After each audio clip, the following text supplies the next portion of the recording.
প্রত্যেকটা ছাত্রকে এই দেশের মানুষ মাথায় করে রাখছিল এবং তারা আশা করেছিল এরা অনেক কিছু করবে, কিন্তু তারা বিভিন্ন কর্মকাণ্ডের মাধ্যমে তারা সে আস্থাটাকে ধরে রাখতে পারে নাই। তারা নানা রকম এমন এমন সব কাজ করেছে যে কাজে তারা হয় ব্যাখ্যা দিতে পারে নাই, অথবা চুপ করে থাকছে, অথবা এড়িয়ে গেছে।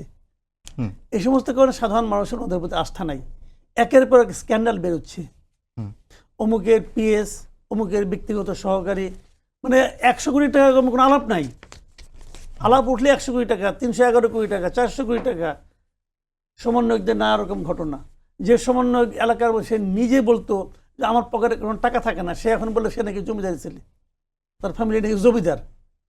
আবার যে সমন্বয়ক বলতো যে আমার এলাকার সবচেয়ে যে মানে ভাঙা যে ঘরটা সেটা আমাদের ঘর, সে এখন তার অফিসের যে সমস্ত দৃশ্য দেখি আমরা, ওটা দেখে তো ভিমরি খাওয়ার অবস্থা।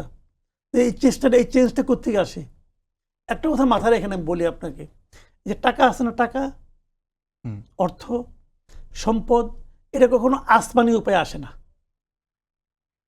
এটা পার্থিবভাবে অর্জন করতে হয়, হয় আপনি কারো কাছ থেকে পাবেন অথবা নিজে উপার্জন করবেন। আসমানি উপায়ে যদি আসতো তাহলে আমাদের মহানবী খেজুর খেয়ে রোজা রাখতো না। আল্লাহ তারে কিছু পাঠাই দিত যে আমার নবী আছে, তার কিছু এই খাবার দাবার পাঠাই দিই। উনি কেন কষ্ট করছেন? এটাই প্রমাণ, ওনার প্রত্যেকটা কর্মকাণ্ড কিন্তু মানুষের জন্য একটা উদাহরণ।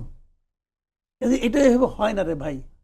আর সব পিএসরা দুর্নীতিবাজ আর উপদেষ্টা সবাই ফেরেশতা, এটাও হয় না।